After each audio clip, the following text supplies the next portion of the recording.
Good morning students, welcome back to online class.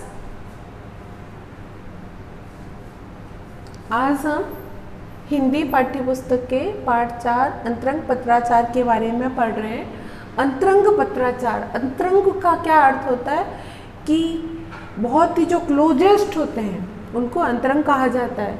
और पत्राचार शब्द है वो दो शब्दों के मेल से बना है, पत्र प्लस आचार, यानी पत्र व्यवहार। दो घनिष्ठ मित्रों का आपस में पत्र व्यवहार के बारे में हम पढ़ रहे हैं। यहाँ लेखक परिचय आपको बताया जा रहा है। लेखक परिचय, दो मित्र हैं, एक है रविंद्रनाथ टैगोर जिन्हें ठाकुर भी कहा जाता है, और एक है जगदीश चंद्र बसु। ये साहित्यकार हैं और ये वैज्ञानिक हैं। तो इन दोनों के बारे में आपको थोड़ी जानकारी दी जा रही है। ये रविंद्रनाथ ठाकुर जो है, इनका जन्म 1861 में कोलकाता यानी पश्चिम बंगाल में हुआ है, और इनकी रचनाओं में मानवता, देश प्रेम, विश्व बंधुत्व के स्वर मुखरित होते हैं, यानी कि इनकी भावनाओं में मानवता और देश प्रेम की भावना है। गीतांजलि, गोरा आदि इनकी प्रमुख रचना है। और भारत का जो राष्ट्रगान है जनगण मन, इन्हीं ने लिखा है। रविंद्र संगीत और शांति निकेतन जैसा शिक्षण संस्थान स्थापित किया था इन्होंने। शांति निकेतन के बारे में अभी आपको बताया जाएगा।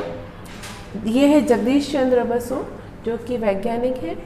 तो जगदीश चंद्र बसु का जन्म 1858 में हुआ था, और ये उच्च शिक्षा के लिए, डॉक्टरी की पढ़ाई करने के लिए लंदन गए थे ये, मगर 1884 में भौतिकी में डिग्री लेकर लौटे। इन्होंने अपने शोध में विद्युत चुंबकीय तरंगों का अस्तित्व प्रमाणित किया था।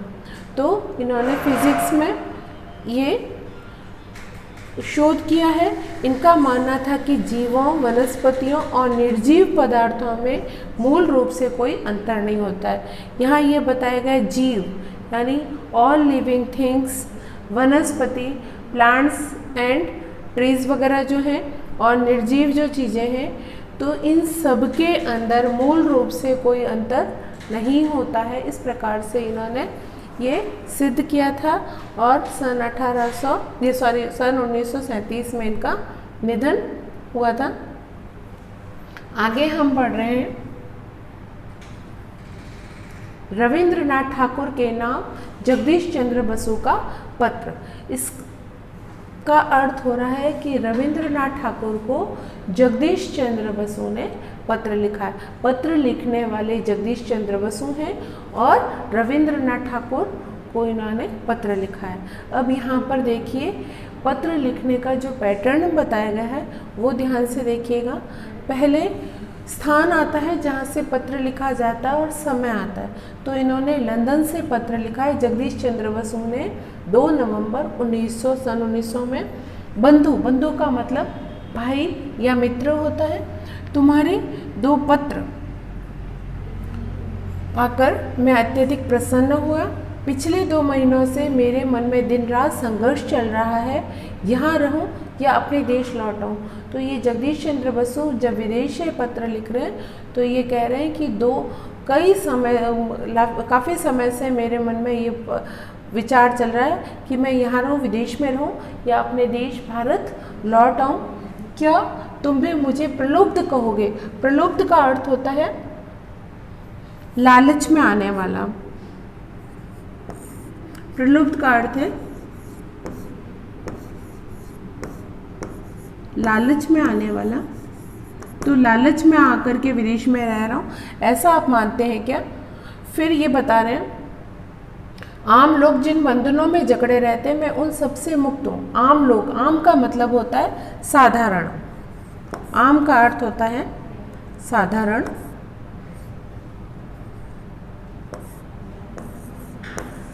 सामान्य लोग जो हैं वो अपने परिवार की जिम्मेदारी में जैसे जकड़े रहते हैं, तो कह रहे हैं कि मैं उनसे वैसा नहीं हूँ, उनसे मुक्त हूँ, मैं स्वतंत्र हूँ। यानी कि मैं इन पारिवारिक या सामाजिक बंधनों में मैं जकड़ा हुआ नहीं हूँ। उन जिम्मेदारियों को मैं ज़्यादा नहीं निभाता हूँ, क्योंकि ये वैज्ञानिक होकर के यदि परिवार की जिम्मेदारी निभाएंगे तो अपना जो शोध है वो पूरा नहीं कर पाएंगे। फिर भी मैं उस आंचल का बंधन काटकर अलग नहीं हो सकता। तो ये कह रहे हैं कि आंचल का मतलब यहाँ पे जन्मभूमि से है, तो भारत से मेरा तब भी लगाव है, विदेश में रह रहा हूँ पर मेरा भारत से लगाव है, मेरे हृदय की मूल अंतर्वेदना भारतवर्ष है। तो ये बता रहे हैं कि मैं भले विदेश में रह रहा हूँ पर मेरा लगाव भारत से ही है, यदि वहाँ रहकर मैं कुछ कर सका तो अपने जीवन को मैं धन्य समझूंगा। तो ये कह रहे हैं कि मैं यदि भारत में रह कर के कुछ कर सकूँ तो मैं अपने आप को धन्य समझूंगा। यंत्र तैयार करने में उन्होंने कई प्रकार के यंत्र बनाए थे, शोध किए थे। तो कह रहे हैं कि यंत्र तैयार करने में बहुत समय लग रहा है, जान पड़ता है कि 2 बरस रह गया तो बहुत सारे काम संपन्न कर लूँगा, यानी पूरे हो जाएंगे। यहाँ जो तकलीफ हुई इन्होंने अब अपने बारे में भी बताया। जब हम अपने मित्र को पत्र लिखते हैं तो उसमें किसी प्रकार की कोई फॉर्मेलिटी नहीं होती, अपने मन के सारे भाव आते हैं। तो यहाँ पर उन्होंने बताया यहाँ जो तकलीफ हुई थी, उनके स्वास्थ्य थोड़ा बिगड़ गया था, तो ये बता रहे हैं कि अब ठीक है, किंतु स्वदेश लौटने से पहले ऑपरेशन करवाना ज़रूरी है। कई दिनों से तुमने अपनी रचनाएं नहीं भेजी, वो ज़रूर भेजना। मेरी धारणा यानी कि विचार, धारणा का अर्थ होता है विचार, तो मेरे विचार हैं कि तुम्हारी रचना जिस तरह मुझे उद्वेलित करती है, यानी कि झकझोर देती है, मुझे प्रोत्साहित करती है, उसी तरह से सब असंख्य लोगों को भी उद्वेलित करे और उनको भी प्रेरणा दे। इस तरह की कामना की गई है जगदीश चंद्र बसु ने अपने मित्र रविंद्रनाथ टैगोर के लिए। अब हम वापस दूसरा पत्र पढ़ रहे हैं। इसमें जगदीश चंद्र बसु के नाम रविंद्रनाथ ठाकुर का पत्र, अर्थात लिखने वाले रविंद्रनाथ ठाकुर हैं और अपने मित्र जगदीश चंद्र बसु को पत्र लिख रहे हैं। यहाँ पहले समय आ गया है, अगस्त 1901 में उन्होंने पत्र लिखा है, संबोधित किया है, बंधु तुम्हारा चित्र पाकर बहुत खुश हुआ। अब ये वापस कह रहे हैं कि तुम्हारा चित्र मैं पाकर बहुत खुश हुआ, कैसी सुंदर छवि है, यानी बहुत ही सुंदर चित्र है। यह तस्वीर मेरे लेखन ग्रह की शोभा बढ़ाएगी, यानी जहाँ पे मैं राइटिंग का काम करता हूँ, जहाँ मैं कविताएं वगैरह अपनी लिखता हूँ, तो उस जगह की शोभा बढ़ाएगी, वहाँ मैं ये तस्वीर लगाऊंगा।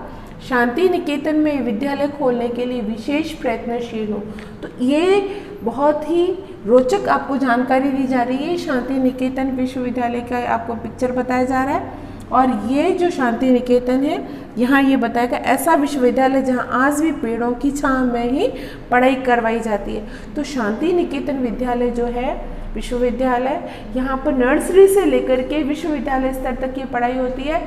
सब विश्व स्तर के विषय भी यहाँ पर पढ़ाए जाते हैं।